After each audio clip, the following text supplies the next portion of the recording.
아멘. 우리는 지금 룻기를 살펴보고 있는데 오늘 룻기 마지막 시간입니다.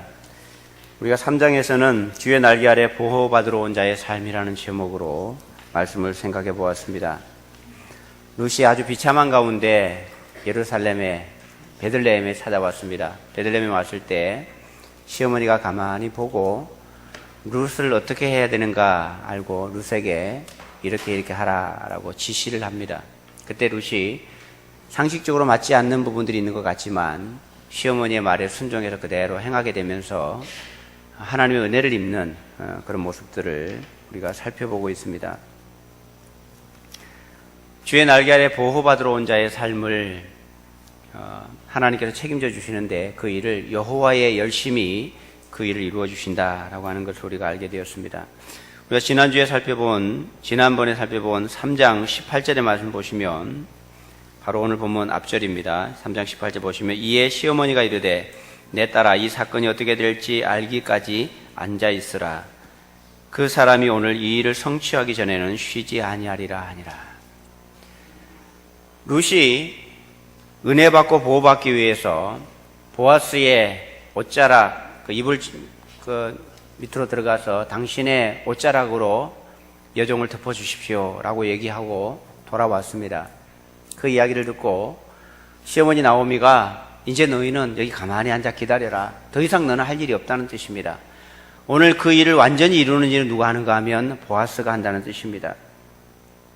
오늘 말씀의 제목은 구원의 완성자 예수 그리스도라는 제목입니다. 우리의 구원이 이 룻의 회복과 참 많이 닮았습니다. 그래서 이 말씀을 가지고 우리의 구원에 대한 문제를 함께 생각해 보려는 것입니다.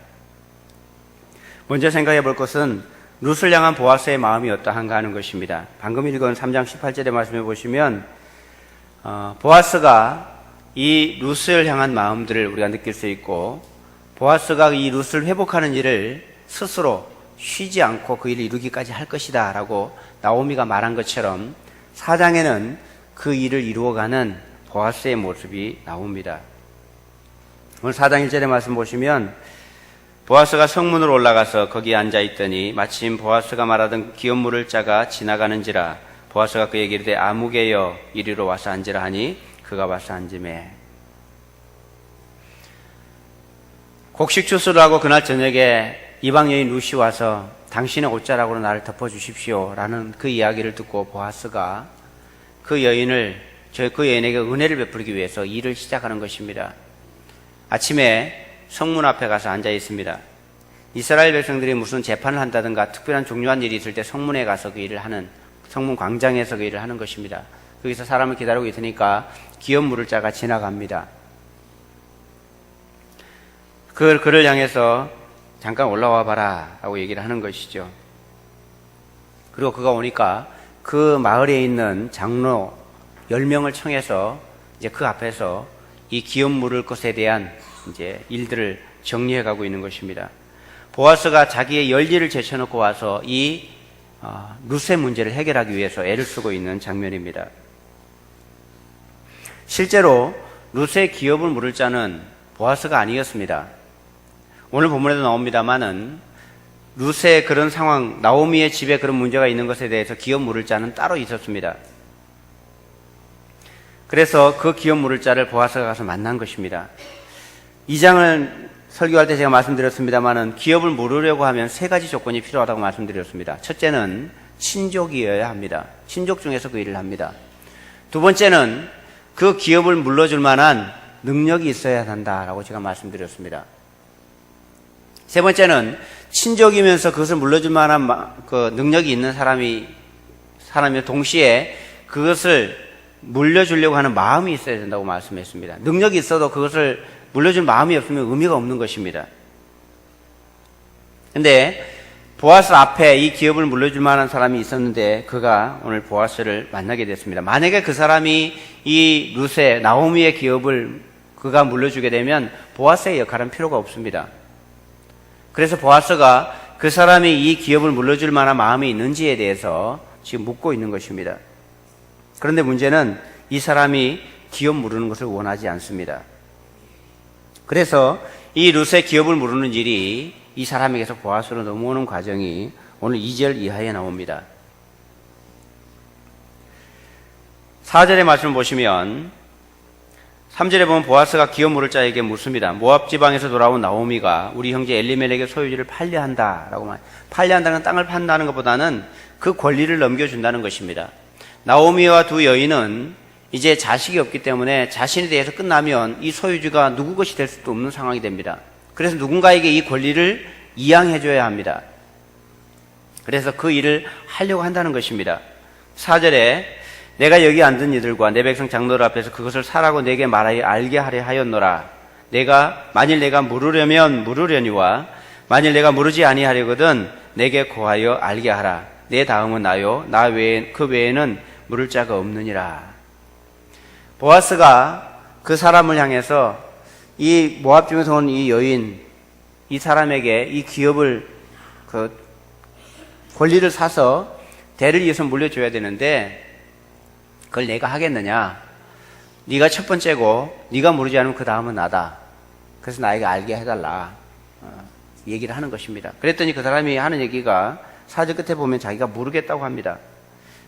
그가 이르되 내가 물으리라. 아마도 이 사람은 생각할 때 그렇게 생각했을 겁니다. 남자들이 다 죽고 후손이 없으니까 자기가 그 땅을 자기가 사게 되면 그 땅이 영원히 자기 소유가 될 것이라고 생각을 했을 것입니다. 이스라엘에는 땅이 다 분배가 되어 있어서 그 땅을 영원히 살 수가 없어요. 땅을 샀다가 50년째 되는 희년이 되면 본 주인에게 다 돌려줘야 합니다. 땅이 다 본래 주인에게 돌아가는 거예요. 중간에 살다가 어려워서 땅을 팔 수는 있습니다. 팔 수 있는데 영원히 파는 것이 아니라 희년이 될 때까지만 값을 지불해서 파는 겁니다. 그리고 자기 본래 본인에게 돌아가게 돼 있는데 여기는 후손이 없으니까 이 사람은 자기가 그 땅을 사면 영원히 자기 땅이 될 것이라고 생각을 한 것입니다. 그러자 5절에서 보아스가 말합니다. 당신이 나오미의 손에서 그 밭을 사는 날에 곧 죽은 자의 아내 모압 여인 룻에게서 사서 그 죽은 자의 기업을 그의 이름으로 세워야 할 것이다 라고 이야기를 해줍니다. 쉽게 말하면 내가 그를 사면 그것이 내 것이 아니라 그 산 땅을 룻을 아내로 맞이해서 그에게 아이를 낳으면 그 집의 이름으로 이 땅을 물려줘야 된다는 뜻입니다.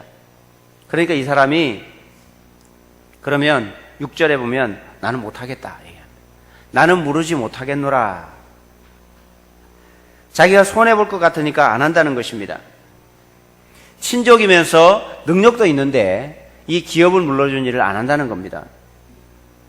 여러분 일반적으로 볼 때는 어쩌면 당연한 말인지 모릅니다. 내 돈을 주고 땅을 샀는데 내 땅이 아니라 다른 집안의 이름으로 후손을 물려줘야 될 땅이 된다고 한다면 자신에게 손해가 되는 게 당연하죠.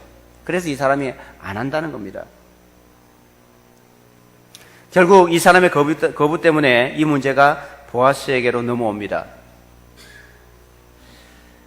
8절에 보면 이 기업 물을 자가 보아스에게 내가 너를 위하여 살아 그렇게 얘기하면서 그의 신을 벗었다라고 합니다.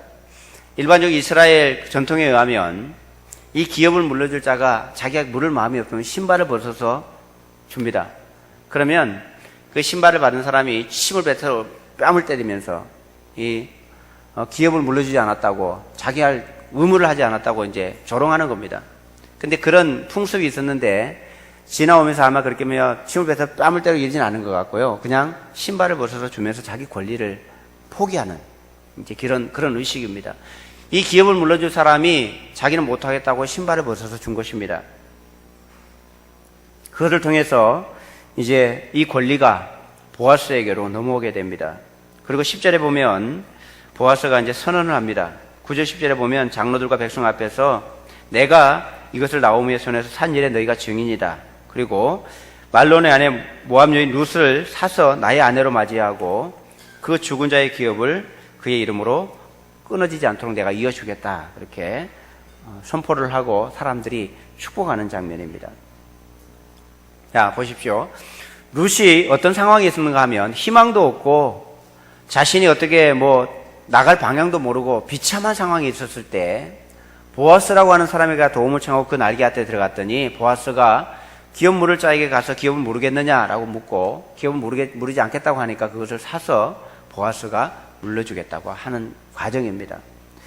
여러분, 제가 룻기를 살펴보면서 계속 말씀드리고 있습니다만 이 이야기는 과거에 살았던 한 여인이 자기 집안을 회복하는 이야기가 아니라 구원의 이야기입니다.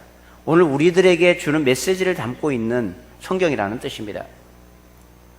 이 성경 속에는 하나님이 어떻게 하시는지 하나님의 메시지가 거의 나오지 않고 그냥 하나님께서 너에게 복을 주시기 원한다 이런 메시지들만 나오지만 이 룻기 안에는 아주 중요한 복음의 요소가 들어 있습니다. 자, 보십시오. 우리의 이야기를 해보겠습니다. 우리는 어떤 존재입니까? 우리도 죄에 빠져서 비참해서 더 이상 희망이 없는 존재들입니다. 죄 가운데 허덕이다가 우리가 죽음에 이 땅을 마지막하게 되면 지옥에 가고 비참한 상황으로 희망도 없이 살아야 되는 존재가 바로 우리들이었습니다. 그런 우리들에게 사실은 전혀 구원의 길이 없었던 건 아닙니다. 우리에게도 구원의 길이 있긴 있었습니다. 그 뭔가 하면 구약 속에 나오는 율법입니다. 이 율법을 보면 우리에게 구원의 길이 있는 것처럼 보입니다. 거기에 보면 속죄제라든지 이런 제사를 통해서 우리의 죄가 사해지기도 했습니다. 물론 일시적이긴 하지만. 그리고 율법을 가만히 보면 그 율법을 완벽하게 지키면 구원이 될 것도 같습니다. 그런데 문제는 뭔가 하면 완전하진 않지만 이 율법을 통해서 우리에게 구원의 길이 보여지는 것 같아요. 문제는 뭔가 하면 이 율법을 완전하게 지킬 수 있다면 구원이 된다는 그런 뜻입니다. 그런데 여러분 잘 아는 것처럼 누가 율법을 완전하게 지킬 수 있습니까? 어느 누구도 그것을 완벽하게 지킬 수가 없기 때문에 이것이 우리에게는 적용이 안 되는 것입니다. 모든 율법을 다 지키고 그 중에 한 가지라도 어기면, 예를 들어 거짓말을 한다든지 미워한다든지 이런 것 한 가지만 어겨도 모든 것을 어기는 것과 동일해집니다. 그러니까 이 율법을 지켜서 구원을 받는다는 것은 불가능한 것이죠. 실제로 이 율법을 주신 목적은 그것을 가지고 구원을 얻으라고 주신 것이 아니라 구원을 얻을 수 없다는 것을 가르쳐 주려고 주신 것입니다. 그런데 생각해보면 여러분, 많은 사람들이 이것을 지켜서 구원을 받으려고 한다는 것입니다. 자신이 선을 행하고 바르게 살고 정의를 행하고 다른 사람을 많이 도와주면 좋은 곳에 갈 것이라고 사람들은 생각을 합니다. 이것이 율법이 갖고 있는 영향입니다. 그래서 사람들은 그렇게 생각하는 거죠. 나는 다른 사람보다 착하게 살아야 되겠다. 나는 바르게 살아야 되겠다. 다른 사람을 돕고 그렇게 살아야 되겠다고 생각하는 겁니다. 그리고 그렇게 살면서 그렇게 사는 것을 통해서 내가 좋은 곳에 갈 수 있을 것이라고, 죽고 난 이후에 좋은 곳에 갈 수 있을 것이라고 생각하고 있는 것이죠. 율법을 주신 목적은 안 된다고 가르쳐 주는 것인데, 그 방법으로는 안 된다고 말해 주는 건데 그것을 지켜보겠다고 하는 것입니다. 예를 들면 이런 것입니다. 어떤 사람이 저에게 목사님 일본을 가려면 어떻게 하면 갈 수 있습니까? 저한테 물었다고 생각해 보십시오. 제가 가르쳐 줬습니다. 저기 강릉이나 뭐 포항이나 저쪽에 가서 동쪽을 보고 계속 헤엄쳐 가면 일본에 갈 수 있습니다. 여러분 맞죠? 우리 동쪽에 가서 동해 쪽에 가서 동쪽으로 계속 헤엄을 쳐가면요 일본에 갈 수 있어요. 근데 여러분, 이론은 가능한데 실제로는 불가능한 일입니다.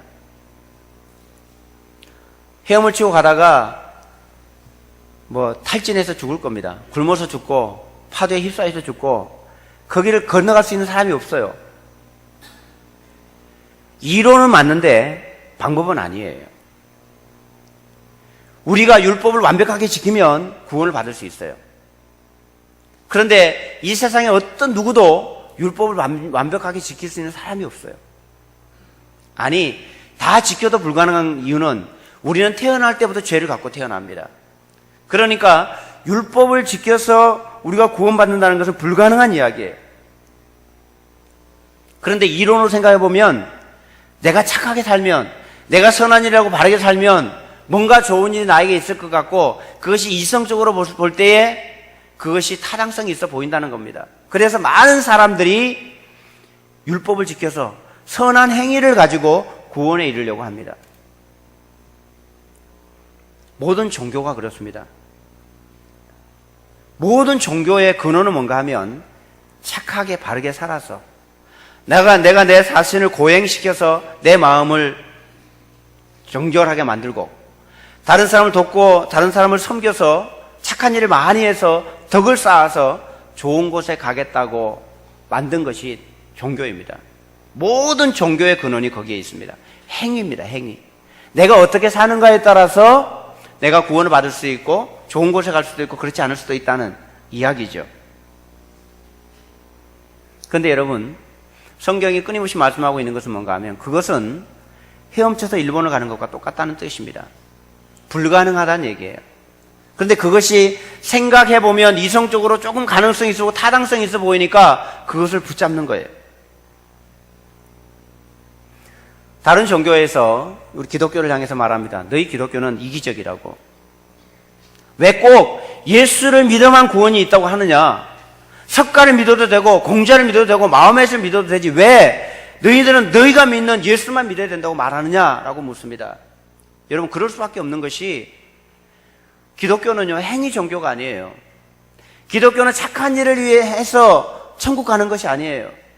모든 종교의 근원은 행위에 근거를 두지만 기독교는 행위가 근거가 아닙니다.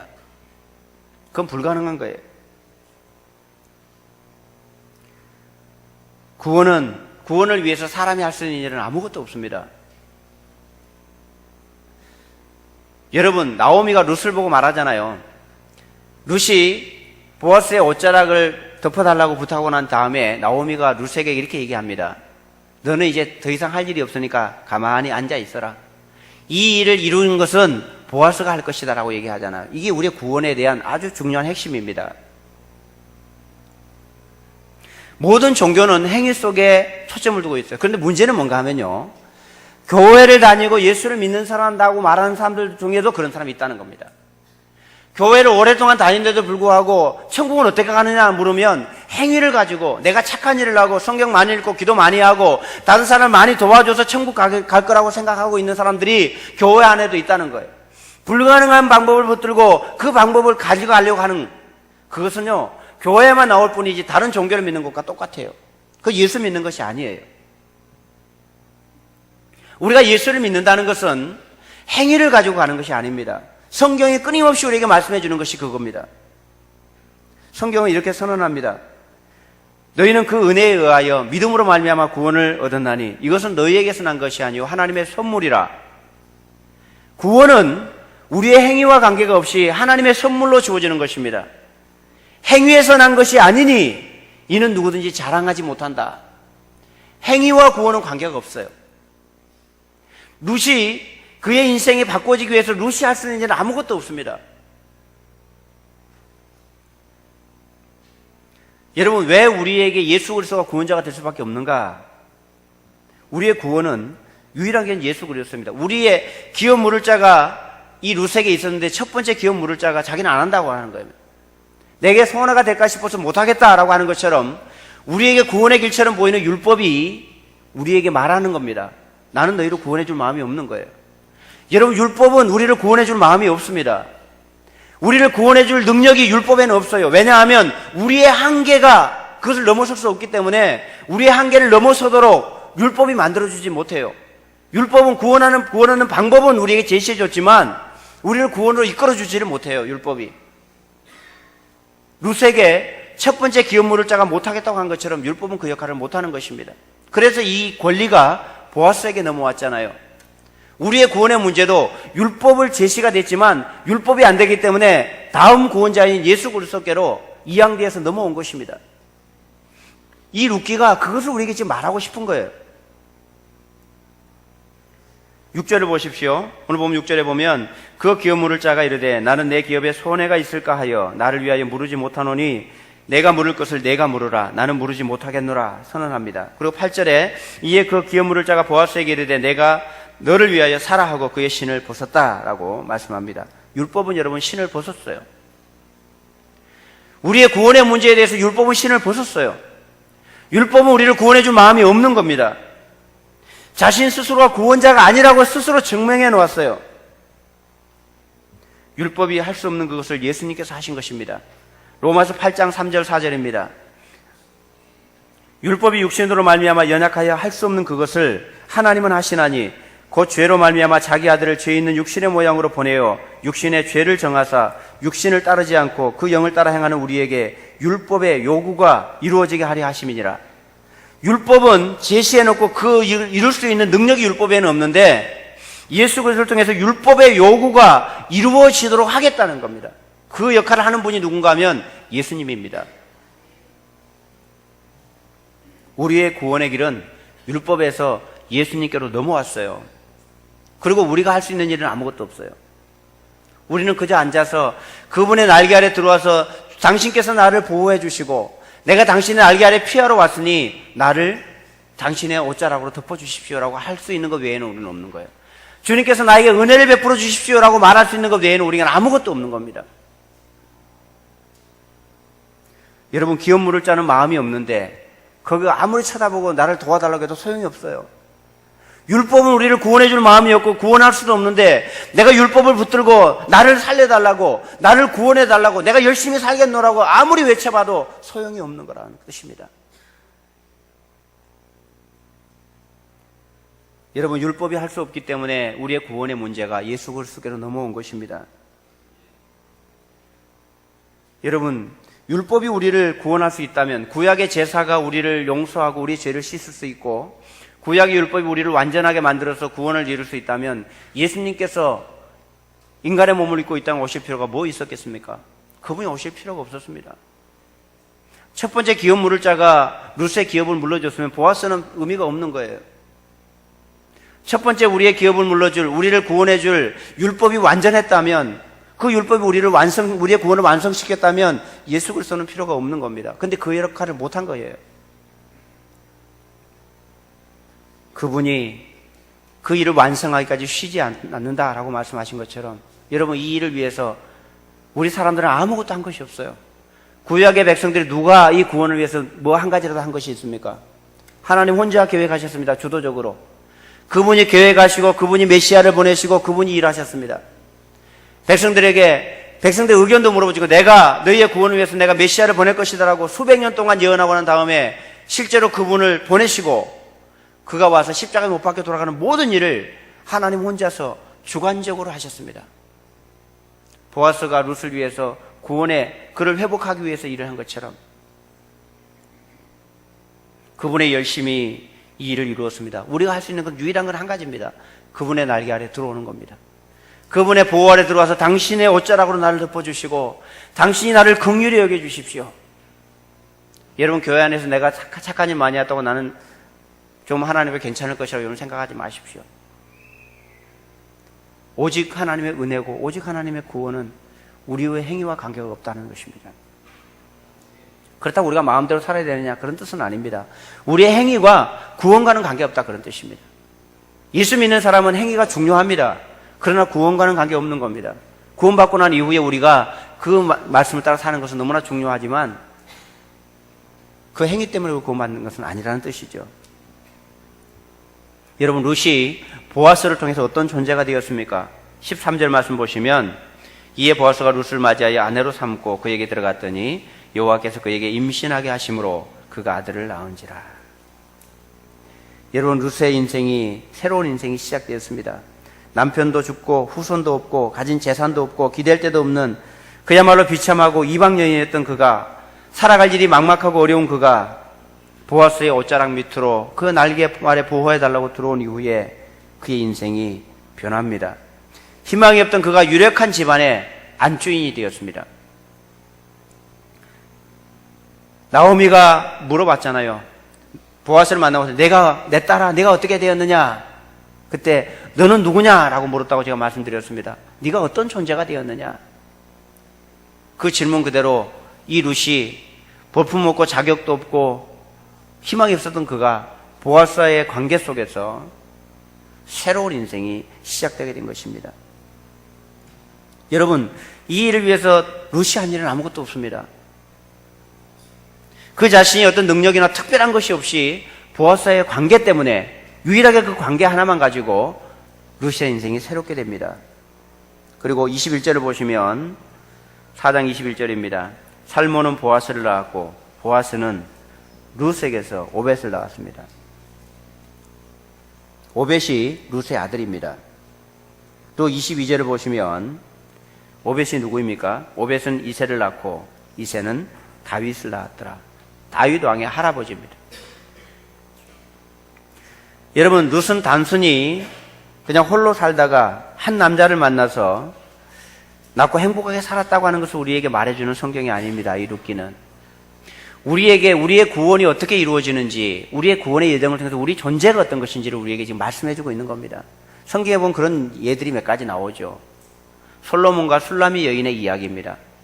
거기는 하나님의 이야기는 나오지 않고 사랑하는 여인들, 아주 원색적인 표현들까지 하면서 사랑의 이야기를 하지만 그것이 예수 그리스도와 우리의 관계를 말해주는 것입니다. 호세아와 고멜이라는 여인과의 관계도 마찬가지입니다. 그것처럼 이 룻기도 한 여인의 이야기를 통해서 우리에게 아주 중요한 메시지를 성경이 던져주고 있는 겁니다.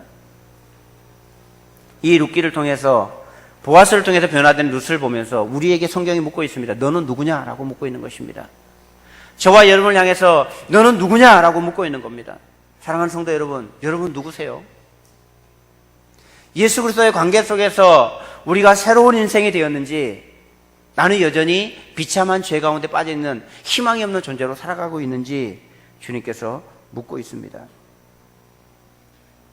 여전히 기업을 물러줄 수도 없고 우리를 구원할 만한 능력도 없는 그 행위, 그 율법을 붙들고 오늘도 씨름하고 있는 것은 아닌지, 천국 갈 길은 정말로 모호한데 천국을 어떻게 가는지도 모르고 교회를 나온 지가 한참이 됐는데 불구하고 여전히 내 마음속에는 구원에 대한 확신도 없고 천국 갈 자신도 없는, 그러면서 교회만 왔다 갔다 하는, 예수 그리스도를 왜 믿어야 되는지, 그분과 내가 관계가 어떻게 되는지도 모르고 그저 뭐 교회 다니다 보면 될라나, 그런 생각으로 교회를 다니는 분들이 의외로 많다는 사실을 저도 알고 여러분도 압니다. 여러분, 이것을 우리에게 말씀해주고 싶어서 성경을 통해서 우리에게 지금 오늘 들려주고 있는 것입니다. 여러분, 율법은 구원의 방법이 아닙니다. 행위로는 구원에 이를 수가 없습니다. 오직 예수 그리스도의 날개 아래 보호 아래로 들어오는 것 외에는 다른 길은 없습니다. 그래서 성경이 선언합니다. 천하 인간의 구원을 얻을 만한 다른 이름을 주신 적이 없다. 예수 그리스도 외에는. 사랑하는 성도 여러분, 많은 사람들이 종교를 붙들고 자신의 미래에 대한 확신을 얻으려고 합니다. 행위로.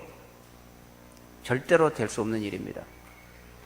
심지어는 교회 안에 들어와 있는 분들 가운데도 그냥 교회 다니는 것을 종교처럼 생각합니다. 불교나 기독교나 뭐 비슷비슷한데 다 뭐 착하게 살아보자고 하는 건데, 그 중에 기독교가 좀 마음에 들어서 온다든지, 그 중에 우리 집에서 내가 가정의 평화를 위해서 불교 가는 것보다는 기독교가 낫겠다 싶어서 그냥 오신다든지, 그런 분들이 혹 계실지 모릅니다. 여러분, 그것은 붙잡을 것이 못 됩니다. 이런 분도 계시더라고요. 평일 되면 절에 열심히 가고 휴일 되면 교회 열심히 오고, 왜 그러냐 그랬더니 둘 중에 하나는 진짜니까 하나는 얻어 걸릴 거 아니겠어요? 여러분, 그런 거 없습니다. 예수 그리스도 외에는 방법이 없어요. 우리의 유일한 것은 그분의 날개 아래로 들어오는 것입니다. 사랑하는 성도 여러분, 여러분은 이 구원의 길이 분명해지셨습니까? 예수 그리스도 날개 아래 머무는 분들이 되셨습니까? 우리의 구원의 완성자 되신 예수 그리스도와 여러분은 어떤 관계이십니까? 우리는 그의 신부입니다.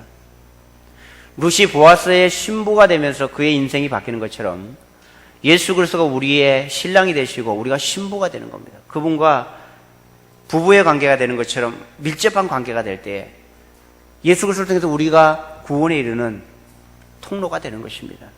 그거 외에는 여러분 방법이 없어요. 우리의 구원은 우리의 행위에 달린 것이 아니라 주님과의 관계에 달려 있습니다. 여러분에게 예수님은 누구십니까?